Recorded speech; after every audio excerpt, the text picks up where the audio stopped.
Bien, como lo anunciamos, voy a saludar con el doctor Mauro Andino. Él es docente universitario y con él vamos a hablar sobre la coyuntura política. Vamos a hablar de varios temas. ¿Cómo está, doctor Andino? Buenos días. Tiene muteado, parece el micrófono. No le escucho. ¿Usted sí me escucha? Yo no le escucho.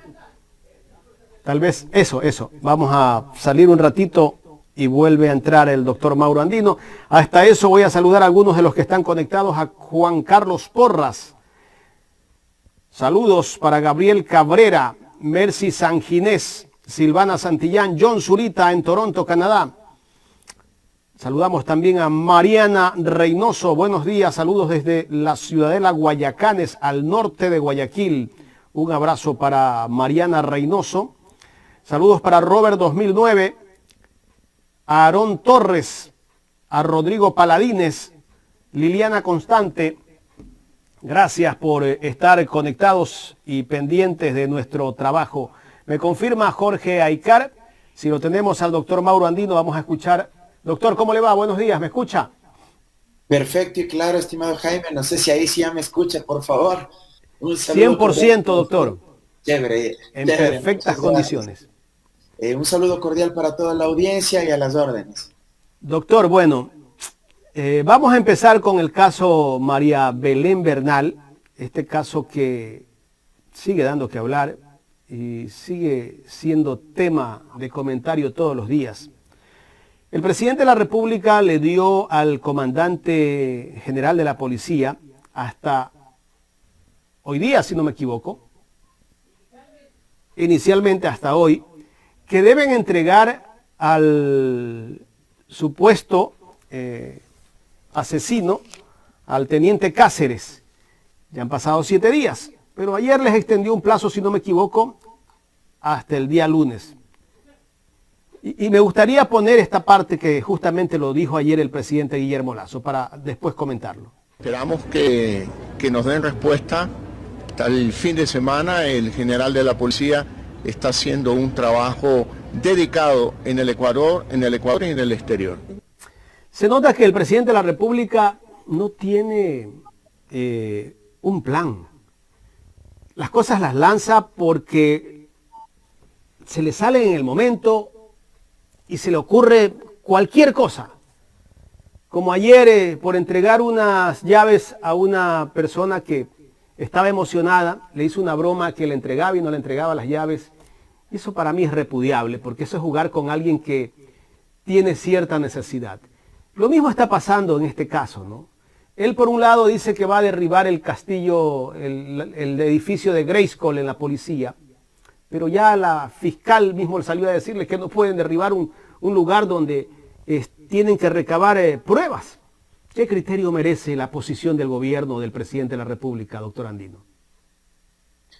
Primero, repudiar este execrable delito que se ha perpetrado, que se cometió en las instalaciones de la Escuela de Formación de la Policía Nacional. Es un hecho que a todos nos ha escandalizado. Debemos indignarnos como sociedad y en medio de la tragedia, ojalá este lamentable suceso nos sensibilice, nos agite la conciencia, el alma para discutir y tomar acciones desde el Estado, desde la institucionalidad, pero también desde la sociedad, desde la familia ecuatoriana, respecto de la violencia de género, respecto de la violencia en contra de la mujer. Lo que sucedió en un recinto policial es algo que incluso ha trascendido las fronteras ecuatorianas y que ha logrado lo que el presidente tantas veces anunció en campaña, pues más Ecuador en el mundo y más mundo en el Ecuador. Lo que nunca nos dijo es que el nombre del país iba a estar en la esfera global, pero no por cuestiones positivas, sino por aspectos negativos que nos han llenado de vergüenza y que nos han escandalizado y conmocionado, como es el asesinato y el femicidio de María Belén Bernal. Luego, todo lo que ha hecho el gobierno nacional en relación a este caso, creo que ha desnudado de cuerpo entero la incapacidad, la ineptitud, yo diría incluso la indolencia, la falta de prudencia gubernamental. Fíjese usted cómo salió el exministro Carrillo, Jaime, luego de haber dado una serie de declaraciones absolutamente irresponsables. Dijo que este femicidio bien pudo haberse evitado porque la culpa en pocas fue de quienes estaban de guardia, porque si no le dejaban entrar a la víctima, entonces esto capaz no se habría perpetrado. En otro medio de comunicación en Guayaquil dijo que esto se pudo haber solucionado si es que los propios policías llamaban al ECU 911 a pedir la ayuda de la policía para evitar que se cometa un delito en un recinto de la policía. Aunque parezca trabalenguas, pero a todo esto nos han conducido desde el gobierno nacional. Las declaraciones igual del ministro de Seguridad Pública, Diego Ordóñez, adelantándose ya, o capaz le traicionó el subconsciente cuando hablaba ya de un cuerpo sin que aún se haya encontrado el mismo, sin que aún se haya demostrado que efectivamente lo que ya luego se llegó a evidenciar, que María Belén Bernal había sido asesinada, en fin, una serie de desaciertos. Luego el presidente de la República ofreciendo disque como en un acto reparatorio desde un punto de vista simbólico, la demolición del castillo de Grayskull. Inmediatamente Fiscalía, con legítima razón y con buen criterio jurídico, le dice, a ver, un ratito, usted no puede demoler eso, porque esa es la escena del crimen. Ahí es donde se materializó, donde se perpetró el femicidio. Usted no puede demoler, no puede derrumbar el lugar donde se cometió el ilícito, porque usted probablemente estaría incluso cometiendo fraude procesal. Eso es un delito, y usted estaría desvaneciendo, desapareciendo probables evidencias, elementos de convicción que nos permiten identificar no solo al potencial responsable, que ya todos sabemos quién fue, sino a los cómplices, aquellos que lo ayudaron a darse a la fuga, aquellos que le ayudaron, como todos sospechamos, a intentar desaparecer el cuerpo, a sacar el cadáver del recinto policial. Y un presidente que francamente no sabe qué hacer, recojo ahí lo que usted dice, Jaime, no tiene horizonte, no tiene liderazgo, no tiene la más mínima idea de lo que es gobernar, y en vez de intentar aplacar, atemperar un poco las aguas que se han levantado, estas olas inmensas como resultado de la inacción del Estado, lo único que hace es hundirse más. Ya a momentos cae hasta en el ridículo, ya la gente no le respeta, no tiene ningún tipo de credibilidad, da un plazo, luego recula, mete retro, amplía los días, en fin, es alguien en quien no se puede confiar, y por supuesto tiene profundo derecho y mucha razón la madre de la víctima, el hijo de la víctima, para exigir verdad, justicia y reparación, que es lo mínimo que el Estado debe garantizar, y ojalá se llegue hasta las últimas consecuencias para identificar no solo la responsabilidad de Cáceres, sino de quienes le ayudaron, de los cómplices, agentes del Estado o miembros de la alta cúpula policial que coadyuvaron a la consumación de este delito. Fernando del Rincón, periodista de CNN, hizo una crítica bastante fuerte contra el presidente Guillermo Lasso, que a propósito a veces lo ha felicitado el mismo presidente Lasso por las entrevistas de cómo se las ha manejado. Pero él dijo que él fue a la ONU a pedir ayuda para esclarecer este caso. Eso me parece, y bueno, él lo dijo que el pueblo lo eligió para que resuelva los problemas. No es para que aproveche esa oportunidad de ir a tratar otros temas del país para resolver un caso de femicidio. Y para eso estaba pidiendo ayuda en la ONU. O sea, eso demuestra que el presidente no está capacitado, que para todo quiere ayuda. Doctor. Mire, Jaime, aparte de hacer el ridículo con esta propuesta de demoler el famoso castillo de Grayskull, como si eso le fuera a devolver la vida a la víctima o fuera a aplacar el dolor de sus familiares, porque esto me recuerda incluso a un tuit que alguien puso en redes sociales. Ponía, ¿qué pasaría si es que se comete un asesinato en una sucursal del Banco de Guayaquil? ¿Será acaso que el presidente Guillermo Lasso va a ordenar la demolición de esa agencia, de ese edificio del Banco de Guayaquil? ¿Será acaso que la Junta de Accionistas del banco le va a autorizar aquello? Y evidentemente la respuesta es no, no va a hacer eso el presidente Lasso. porque sabe que demoliendo una agencia o un edificio del Banco de Guayaquil donde se llegara a perpetrar un asesinato, pues no va a solucionar absolutamente nada. Y esto es tan absurdo, tan irracional, como pensar que, por ejemplo, si es que alguien comete asesinatos o delitos con un martillo, entonces la solución es sacar de circulación los martillos y evitar que se vendan en las ferreterías del país.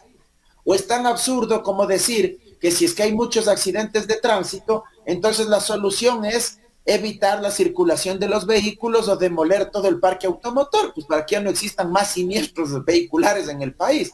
Así de absurdas son las propuestas del presidente. Que demuela las cárceles. O que que derrumbe las cárceles, o como no hay medicinas, entonces hay que demoler los hospitales públicos. O sea, así de sin sentido es lo que propone el presidente Lazo. Y por eso yo le decía... El presidente Lazo es un huracán. Ya incluso cae en el ridículo y la gente ya ni siquiera le guarda un atisbo de respeto, de consideración, porque son propuestas absurdas. Y no conforme con eso, va a Naciones Unidas y en vez de esbozar planteamientos serios de fondo, va a rogar, va a pedir ayuda a Naciones Unidas, al mundo, para que, vean, se compadezcan, no sean malitos, ayúdenme a hacer algo. Ahora, no solo en los temas de la inseguridad cotidiana, común, o del narcotráfico, sino que ahora, no conforme con eso, va a Naciones Unidas y dice... Vean, también ayúdenme a solucionar temas relacionados a la violencia de género, la violencia en contra de la mujer. Por eso, la reacción de Fernando del Rincón, que en palabras simples le dijo lo que nosotros ya hemos dicho, Jaime, en este mismo espacio con usted, que deje de culpar al resto, que deje de poner excusas, que deje de encontrar justificativos innecesarios. Parece que el presidente Lazo, el único libro que ha leído en su vida es ese libro de autoayuda personal que hace algunos años se hizo bastante famoso en nuestro país. Ese libro que llevaba por título La culpa es de la vaca, creo que se llamaba. Un libro de autoayuda. Entonces, siempre busca responsables y siempre busca ayuda en otros lados.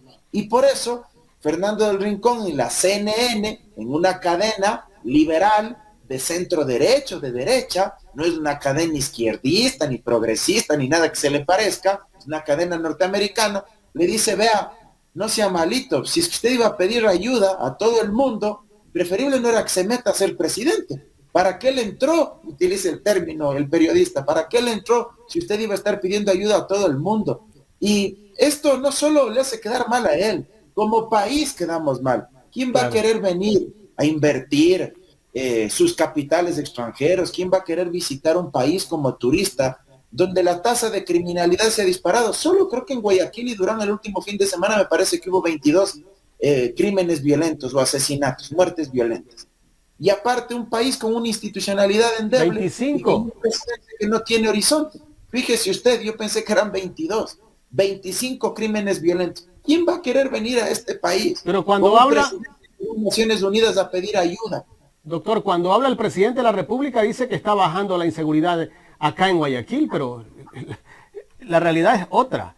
Ahí no hay control. Es lamentable, ¿no? Que ahora dentro de este estado hay otro estado donde manda el crimen organizado, donde manda la extorsión, y el Estado no hace nada por controlar todo lo que está pasando. En el tema de las vacunas, las famosas vacunas, ahora todo el mundo lo visitan. Pero el gobierno no hace nada, la policía no hace nada. Hace poco dijo el presidente de la República que le iba a entregar 1.200 millones de dólares a la policía y los patrulleros no tienen ni siquiera llantas. Pero mire, Jaime, solo en el tema de violencia de género, para erradicar y prevenir este execrable delito y además considerado por la Organización Mundial de la Salud, por la OMS, como un problema de salud pública. Fíjese usted la gravedad de este hecho. Solo en este campo, el presidente hace anuncios innecesarios, absurdos, repetitivos. Él lanza con bombos y platillos el supuesto hecho de que va a ejecutar acciones para prevenir y erradicar la violencia en contra de la mujer, como si estuviese planteando algo nuevo. Y no se da cuenta, y la opinión pública tiene que saber, que lo que acabó de anunciar, eso ya existe. Por eso digo que ese anuncio es innecesario. ¿Y dónde existe? ¿Dónde está vigente? en la ley orgánica para erradicar la violencia en contra de las mujeres, que fue aprobada en el año 2018 por la Asamblea Nacional.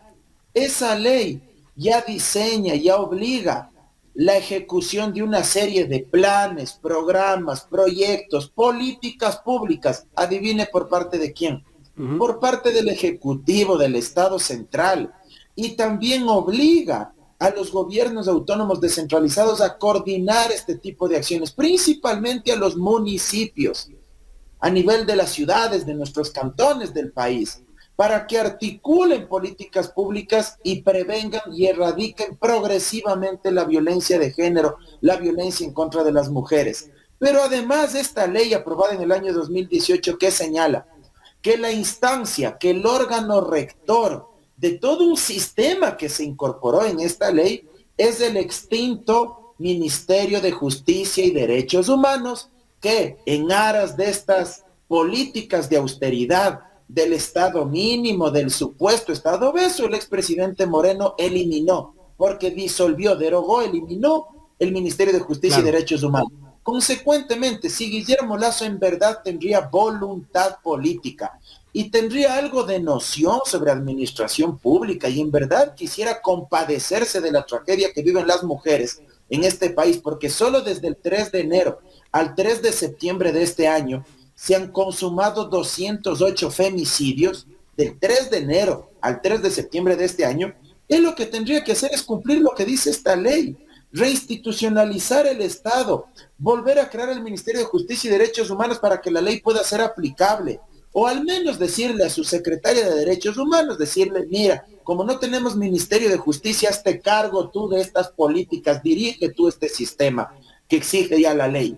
Y lo segundo, que no lo dijo esta semana en su famoso anuncio, entre comillas, nunca dijo cuál es el monto, cuál es el presupuesto que va a destinar justamente para prevenir y erradicar la violencia en contra de la mujer. ¿Qué es lo que dijo?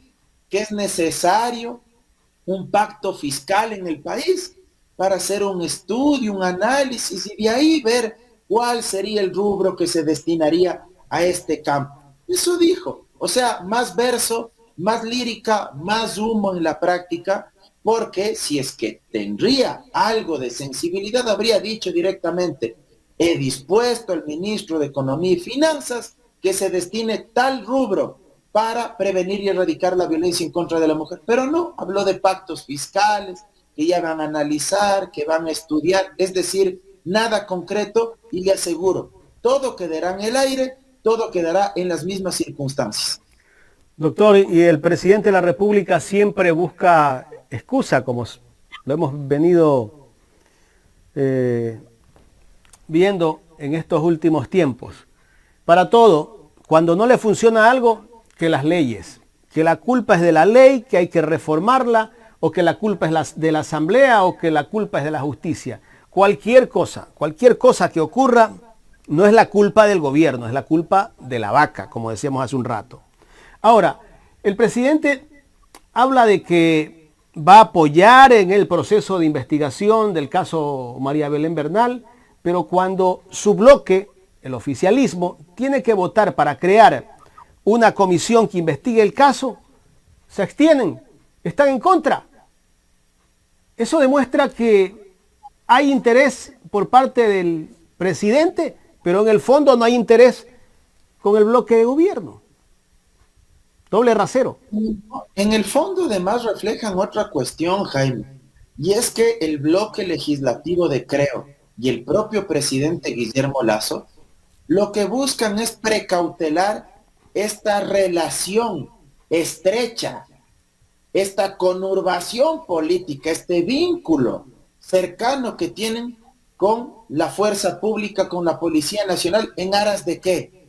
De que la Policía Nacional en un momento determinado no se les vaya a voltear políticamente y que la Policía Nacional actúe como un aparato represivo que defienda los intereses políticos del gobierno nacional, tal como sucedió en las protestas de junio de este año, como sucedió en octubre del 2019 para defender a ese nefasto gobierno de Lenín Moreno y para reprimir a los manifestantes. Entonces aquí hay una especie de espíritu de cuerpo.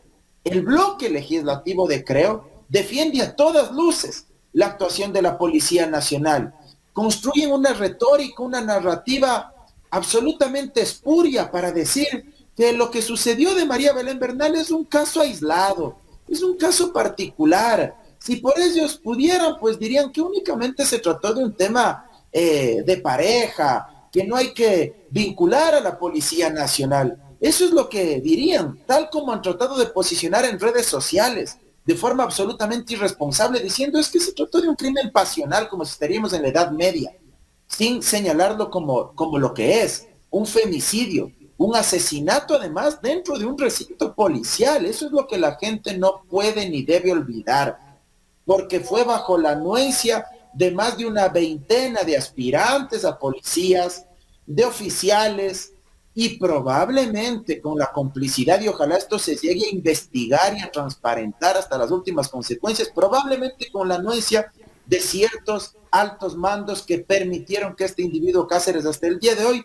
se haya dado a la fuga y no se lo encuentre, no responda ante la justicia. Entonces, creo que aquí es evidente que lo que tratan es de blindar a la policía, mantener, fortalecer esta relación, porque saben que al final del día la policía es un aparato que les sirve, que les responde a ellos. Ya no tienen legitimidad popular, ya no tienen legitimidad democrática, ya no tienen apoyo de la ciudadanía. ¿Qué les queda?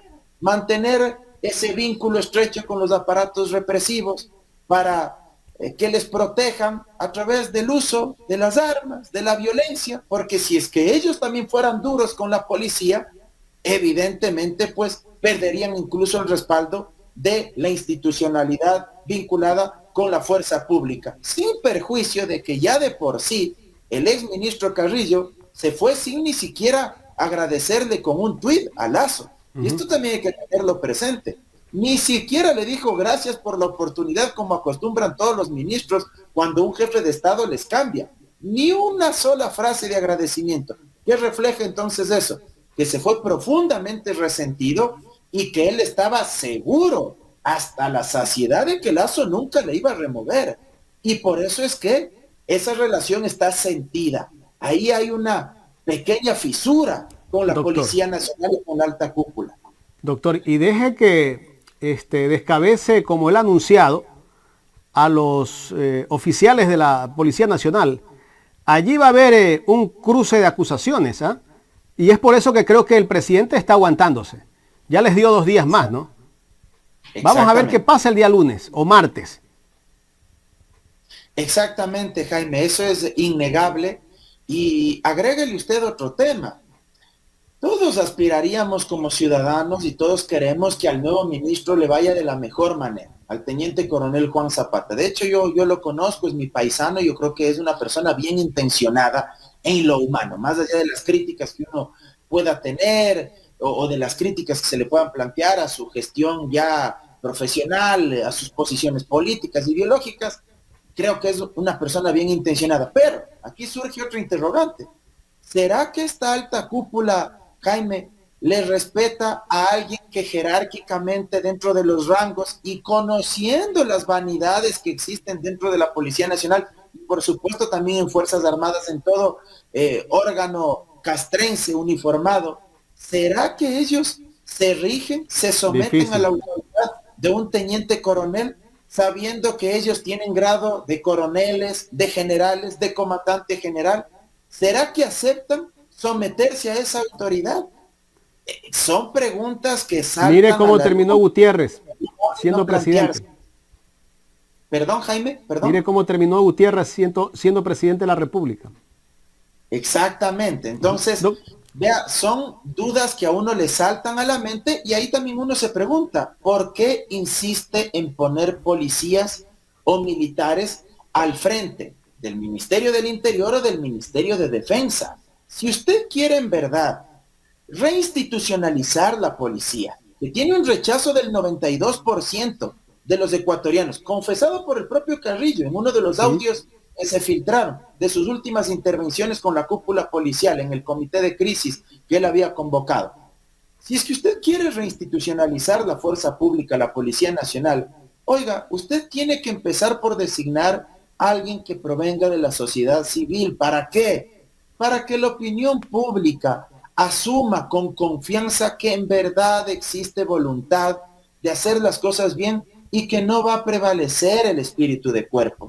Si usted quiere cambiar la imagen de la policía, ¿por qué no conforma un comité desde la sociedad civil, una comisión de la verdad que acompañe en las investigaciones del femicidio de María Belén Bernal, un comité que dé asesoramiento y acompañamiento para que actúen como veedores sobre los procesos de fiscalización interna que se van a dar de la Policía Nacional, con comités o con organizaciones de derechos humanos, con la participación de la academia, las universidades públicas, privadas, con ayuda de organismos internacionales en materia de derechos humanos y de reinstitucionalización de organismos que sean relacionados con la fuerza pública. Eso se debería hacer para darle neutralidad a cualquier proceso de depuración interna de la Policía Nacional. Doctor, ya en la recta final de este diálogo, porque se nos agota el tiempo, quería hacerle una pregunta en otro tema. Ayer la Comisión de Fiscalización rechazó ese informe del presidente de la Comisión, Fernando Villavicencio, el cual le decía al presidente, o le recomendaba al presidente de la República que no reciba la central hidroeléctrica Coca-Codo Sinclair, pero que al final el gobierno se abstuvo de votar y la propia Ana Belén Cordero, creo que es la vicepresidenta de la Comisión de Fiscalización, dijo que se abstenían porque eso iba a ser un perjuicio para el Estado, porque de esa central sale el 30% de la generación de electricidad para el país. ¿Cómo analizar esto? Tal vez el presidente está marcando distancia con Fernando Villavicencio por las acusaciones o las supuestas acusaciones que hay contra él, ¿o cuál es el fondo de esto? Mi lectura y mi hipótesis sobre este hecho y además sobre el anuncio del propio Fernando Villavicencio de que renunciará a la presidencia de la Comisión de Fiscalización es que cada vez está más solo Guillermo Lasso. Creo que los distintos actores políticos, económicos y yo diría también mediáticos empiezan a marcar profundas distancias porque la gestión gubernamental es insostenible. No se puede defender algo que no existe. No se puede defender algo que a cada instante comete errores, barbaridades y horrores. Y en ese marco, Villavicencio no deja de ser político y él también tiene su propia agenda. Él tiene también sus propios intereses políticos desde una perspectiva electoral. Y él sabe, y esta es mi hipótesis, que estar cercano a un gobierno que la última encuesta decía el 17% de calificación positiva, pero luego de esto de María Belén Bernal no tengo la menor duda de que si alcanza a llegar al 10% de calificación positiva, tal vez estoy siendo demasiado generoso. El doctor Maluk entonces, lo calificó en este espacio del 5% esta semana. Fíjese usted, vea, no había visto eso, pero yo solo intuía, porque antes de lo de María Belén Bernal había una calificación positiva del 17%. Luego de este hecho, o sea, yo creo que, reitero, si es que somos generosos llegará al 10%, pero no más.